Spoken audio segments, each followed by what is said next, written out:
چھوڑوں گا میں نہ اس بت کافر کا پوجنا، چھوڑوں گا میں نہ اس بت کافر کا پوجنا، چھوڑے نہ خلق گو مجھے کافر کہے بغیر۔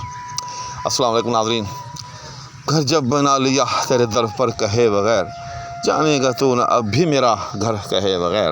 اس غزل کا ایک اور شعر لے کر آپ کی خدمت میں حاضر ہو رہا ہوں۔ اس شعر کی تشریح کی طرف بڑھنے سے پہلے ایک بہت ہی اہم مسئلہ، ایک ایسا مسئلہ کہ میں سمجھتا ہوں کہ مجھے آج تک اس کا کوئی کافی شافی جواب جو ہے نہ تو کسی شرح میں ملا ہے اور نہ ہی کسی صاحب سے ملا ہے۔ آج میں وہ آپ کی محفل میں انجمن میں رکھتا ہوں۔ اگر آپ میں سے کوئی دوست اس حوالے سے کوئی شافی جواب دے سکے تو میرے علم میں بھی اضافہ ہوگا اور آپ احباب تمام احباب کا فائدہ ہوگا۔ وہ مسئلہ یہ ہے کہ اس کا جو قافیہ ہے، اب دیکھیں نا، چھوڑے نہ خلق گو مجھے کافر کہے بغیر، تو اس کا قافیہ جو ہے وہ فے کے اوپر زبر کے ساتھ ہے، کیونکہ پیچھے آپ دیکھیں کہ گھر جب بنا لیا تیرے در پر کہے بغیر، جانے گا تو نہ اب بھی میرا گھر کہے بغیر۔ قافیے کا طریقہ یہ ہوتا ہے، یاد رکھیے گا، کہ اس میں حرف روی اور اس سے ماقبل کی جو حرکت ہوتی ہے ان کا یکساں ہونا ہر مصرعے میں ضروری ہوتا ہے۔ آسان لفظوں میں اس کی ذرا دوبارہ وضاحت بھی کر دیتا ہوں۔ قافیے کا وہ آخری حرف جو کہ زوائد میں سے نہ ہو، اس کو حرف روی کہا جاتا ہے۔ زوائد کا کیا مطلب ہوتا ہے؟ زوائد کا مطلب یہ ہوتا ہے، یوں سمجھے کہ جیسے ابھی تھوڑی دیر کے لیے یہاں کافر ہے، ٹھیک، اب اس کے ہم جمع بنا لیتے ہیں رو، اب اس میں یہ واو اور نون غنہ یہ زوائد ہے، ٹھیک، تو ان کو ہم روی نہیں کہہ سکتے۔ روی وہ ہوتی ہے کہ وہ حرف کے جب اس حرف کو درمیان سے یعنی آخر سے اگر حذف کر دیں تو وہ لفظ جو ہے اپنی حیت کھو دے، اپنے معنی کھو دے، کوئی اور ہی چیز بن جائے۔ جیسے کافر ہے، اگر ہم اس کے ساتھ سے رے جو ہے وہ نکالیں تو پیچھے کاف رہ جائے گا۔ اب کاف جو ہے اس کے تو اور معنی ہے، کاف جو ہے وہ ایک کاف کشش والا کاف بھی ہوتا ہے، اور کاف کے معنی جو ہے وہ کافی ہونے والا بھی ہے، کسی کے لیے جو کفایت کر جائے، یعنی وہ بالکل ایک الگ تھلگ لفظ ہو گیا۔ تو روی جو ہوتی ہے کسی قافیے کی، وہ اس کا آخری حرف ہوتا ہے۔ میں نے عرض کیا کہ ایسا آخری حرف کہ جس پر اس لفظ کا دار و مدار ہو، اگر وہ حذف کر دیا جائے تو وہ لفظ اپنی حیت کھو دے، اپنی معنی کھو دے۔ زوائد کا اعتبار نہیں، جیسے میں نے عرض کیا کہ کافروں، اس میں واو نون غنہ کوئی اعتبار نہیں۔ اور دوسری چیز اس سے ماقبل کی حرکت، یہ پوائنٹ ہے، یاد رکھیے ذرا توجہ کے ساتھ۔ اب دیکھیں کہ گھر جب بنا لیا تیرے در پر کہے بغیر، اب اس میں رے جو ہے وہ روی ہے اور اس سے ماقبل زبر ہے ہر لفظ کے اندر، ٹھیک، یعنی زبر پلس رے، یہ ہے اس کا قافیہ۔ رے روی ہے اور ماقبل جو ہے اس کے زبر ہے۔ جانے گا تو نہ اب بھی میرا گھر کہے بغیر، اب دیکھیں گھر، اس میں بھی رے روی ہے اور پیچھے جو گاف ہے اس کے اوپر بھی کیا ہے؟ زبر ہے، یعنی رے سے ماقبل جو بھی لفظ ہوگا اس کے اوپر جو ہے وہ زبر آئے گی۔ لیکن دیکھیں کہ یہاں کیا کیا ہے غالب نے کہ چھوڑے نہ خلق گو مجھے کافر کہے بغیر۔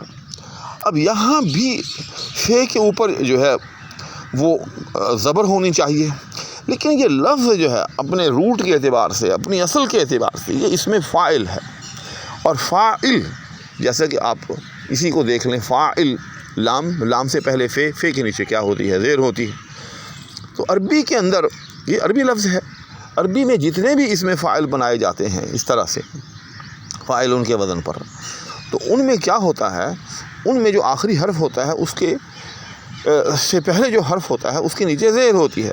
مثال کے طور پر جیسے قاتل، اب آپ نے قاتل تو کبھی نہیں سنا ہوگا، یہ الگ بات ہے کہ اب آپ کے جن کو شعر و ادب سے کوئی تعلق نہیں یا علم کی اس طرح کی موشگافیوں سے کوئی واسطہ نہیں، وہ الگ بات ہے۔ لیکن جو اہل علم ہیں، جو ارباب شعر و ادب ہیں، وہ تو اس چیز کو اور اس کی اہمیت کو بہت اچھی طرح سے جانتے ہیں کہ کوئی بھی جو فاعل ہوتا ہے اس میں جو اس کا روی اگر قافیے میں مستعمل ہو، اس سے ماقبل ہمیشہ زیر ہوتی ہے۔ جیسے قاتل، اب دیکھیں نیچے کیا ہے؟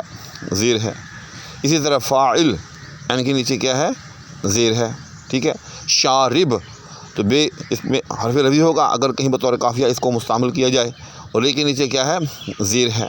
مومن جو کہ کافر کا متضاد ہے۔ آپ قرآن کریم پڑھتے ہوں گے، پہلا پارہ تقریباً سبھی احباب جو ہے وہ پڑھتے تو سارا قرآن ہے، لیکن پہلے پارے کے ساتھ بہت مناسبت ہوتی ہے بار بار پڑھنے سے. تو اس میں آتا ہے ابا واستکبر وکان من الکافرین، شیطان سے متعلق. ابا واستکبر وکان من الکافرین. اب دیکھا کافرین جو ہے اس کا واحد کافر ہے، تو آپ نے دیکھا کہ فے کے نیچے کیا ہے؟ زیر. کہنا یہ چاہتا ہوں کہ عربی کے کسی بھی حوالے سے اس کو دیکھا جائے، کسی بھی استعمال میں اس کو دیکھا جائے، کافر کو ہمیشہ فے کے نیچے زیر ہوتی ہے. لیکن غالب نے جو ہے اس کو 2 جگہ اپنے دیوان کے اندر جو ہے وہ فے کے زبر کے ساتھ جو ہے وہ باندھا ہے. ایک یہاں آپ کے سامنے موجود ہے کہ چھوڑے نہ خلق گو مجھے کافر کی بجائے کافر کہے بغیر، تو فے کے زبر کے ساتھ یہاں بھی باندھا. اسی طرح سے غالب کی ایک اور غزل ہے کہ دائم پڑا ہوا تیرے در پر نہیں ہوں میں، دائم پڑا ہوا تیرے در پر نہیں ہوں میں، خاک ایسی زندگی پہ کہ پتھر نہیں ہوں میں. تو یہاں بھی اسی غزل کے جو ہے قوافی مستعمل ہیں. پر آپ نے دیکھ رہے ہیں یا مجھ سے سن رہے ہیں پتھر، تو یہاں بھی جو ہے اس غزل میں بھی روی جو ہے وہ رے ہے اور ما قبل جو ہے اس کے زبر ہے. تو اس غزل میں ایک شعر آتا ہے کہ حد چاہیے سزا میں عقوبت کے واسطے، حد چاہیے سزا میں عقوبت کے واسطے، آخر گناہ گار ہوں کافر نہیں ہوں میں. تو دیکھا کہ وہاں بھی غالب نے جو ہے اس کو فے کے زبر کے ساتھ جو ہے یعنی کافر کی بجائے کافر استعمال کیا ہے.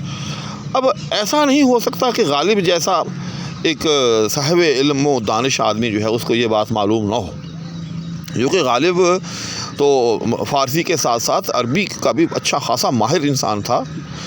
کہ غالب نے تو اس حوالے سے اپنے لغات جو ہیں وہ برہان قاطع، اور اس حوالے سے اب میں تفصیل میں نہیں جانا چاہتا ورنہ بات لمبی ہو جائے گی، تو انہوں نے تو لغات جو ہیں وہ ڈکشنریز جو ہیں وہ مرتب کی ہیں، تو وہ سب یہ باریکیاں سمجھتے تھے. تو اس کے باوجود غالب نے لفظ کافر کو 2 جگہ اپنے دیوان کے اندر جو ہے وہ فے کی زبر کے ساتھ جو ہے وہ باندھا ہے.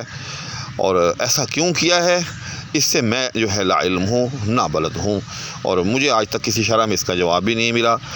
اپنے طور پر میں اس کا جواب یہ سمجھتا ہوں کہ کچھ الفاظ جو ہیں وہ عوام میں اس طرح سے مستعمل ہوتے ہیں کہ ان کا جو اصلی اعراب جو ہے وہ ایک طرح سے تبدیل ہو جاتا ہے. تو شاید غالب کے ہاں یعنی غالب نے دیکھا ہو کہ لوگ جو ہے وہ کافر کافر کہتے ہیں، اس میں کوئی خاص امتیاز نہیں کرتے، کافر بھی برتتے ہیں اور کافر بھی برتتے ہیں. تو چونکہ عام عوام جو ہے اس کو کافر بھی برتتے ہیں، تو اس لیے غالب نے جو ہے اس کو کافر کی بجائے جو ہے وہ کافر جو ہے وہ باندھ لیا ہے.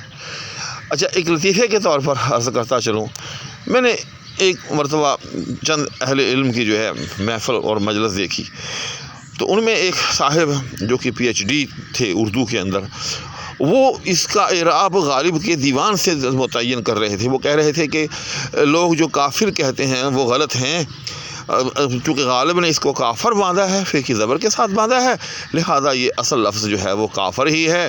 لہذا جہاں جہاں بھی یہ کافر بندھا ہے یا جہاں جہاں بھی کافر لکھا ہے وہ غلط ہے، ان کو اپنی اصلاح کرنی چاہیے. تمہارا اس پہ ہنسا ہی جا سکتا ہے. تو ایسے ایسے لطائف جو ہیں وہ بھی ہم دیکھنے میں آتے ہیں. اس گفتگو کے بعد اب آتے ہیں شعر کی طرف. اب کہتا ہے کہ چھوڑوں گا میں نہ اس بت کافر کا پوجنا. ہم پہلے مصرے میں اس کو کافر ہی پڑھیں گے کیونکہ اس کا اصلی اعراب کافر ہے. اور کہتا ہے کہ میں اس بت کافر کا پوجنا نہ چھوڑوں گا. کافر کا لغوی معنی ہوتا ہے، یاد رکھیے گا، انکار کرنے والا. تو بت کافر کا مطلب یہ ہے کہ ایسا بت جو کہ انکار کر دے. اور بت اس لیے کہتے ہیں معشوق کو کہ وہ سنتا نہیں ہے، دیکھتا نہیں ہے، عاشق کے حال کو اگنور کرتا ہے. جس طرح سے ایک پتھر کا بت پڑا ہو، آپ اس کے آگے جو ہے اپنا حال دل سنائیں، اس کو کہیں کہ میری یہ مراد پوری کر یا میرا یہ دکھ دور کر، تو ظاہر ہے ایک پتھر کا بت ہے، وہ تو سنے گا بھی نہیں، دیکھے گا بھی نہیں، وہ کیا کر سکے گا؟ کچھ بھی نہیں کر سکے گا. تو اس لیے شعراء جو ہوتے ہیں وہ معشوق کو بت کے ساتھ تشبیہ دیتے ہیں. اور کافر کا مطلب انکار کرنے والا، یہ لغوی طور پر اس کا یہی معنی ہے. تو مطلب یہ ہوا کہ ایسا معشوق جو آگے سے انکار کر دے. تو اب کہتا ہے کہ چھوڑوں گا میں نہ اس بت کافر کا پوجنا، کہ میں اس بت کافر کا پوجنا یا اس کی پرستش کرنا نہیں چھوڑوں گا. چھوڑے نہ خلق گو مجھے کافر کہے بغیر. چاہے یہ خلق خدا جو ہے یا عوام الناس یا لوگ جو ہیں مجھے کافر ہی کیوں نہ قرار دے دیں، کیونکہ اللہ جل شانہ کے علاوہ اگر کسی کی بھی پرستش یا پوجا کی جائے تو وہ کفر ہے۔ تو غالب کہتا ہے کہ میں اپنے محبوب کی محبت میں، اس کی چاہت میں، اس کی عقیدت میں اس درجہ غلو کا شکار ہو چکا ہوں، اس درجہ آگے جا چکا ہوں کہ میں تو اب اس کی جو ہے تعظیم اس طرح سے جو ہے کروں گا کہ چاہے وہ پرستش نظر آئے، چاہے وہ پوجا دکھائی دے، اور لوگ جو ہے نتیجتاً مجھے جو ہے کافر ہی کہنا نہ شروع کرتے ہیں۔ باقی اس سے شعر کے اندر یہ لفظ چھوڑوں اور چھوڑے جو ہے، اس کے اندر جو ایک مجانست ہے، اس نے بڑی خوبصورتی پیدا کر دی ہے کہ چھوڑوں گا پہلے مصرے میں اور چھوڑے نہ، تو اس میں بڑی خوبصورتی ہے۔ باقی دوسرے مصرے میں چھوڑے نہ خلق گو مجھے کافر کہے بغیر، اب یہ خلق گو اس میں تھوڑا سا بھاری پن ہے، تھوڑا سا جو سمجھیں کہ طبیعت پہ ایک ناگواری سی ہوتی ہے یہ لفظ خلق جو ہے یہاں پڑھتے ہوئے۔ تو ناظرین، امید ہے کہ یہ شعر جو ہے مکمل طور پر ہر پہلو سے آپ پر واضح ہو چکا ہوگا، اسی کے ساتھ یہ دعاؤں کی درخواست کے ساتھ اور اس وعدے کے ساتھ کہ اس کے بعد اگلا شعر آپ کی خدمت میں پیش کیا جائے گا۔ آپ سے اجازت چاہوں گا۔ اللہ حافظ۔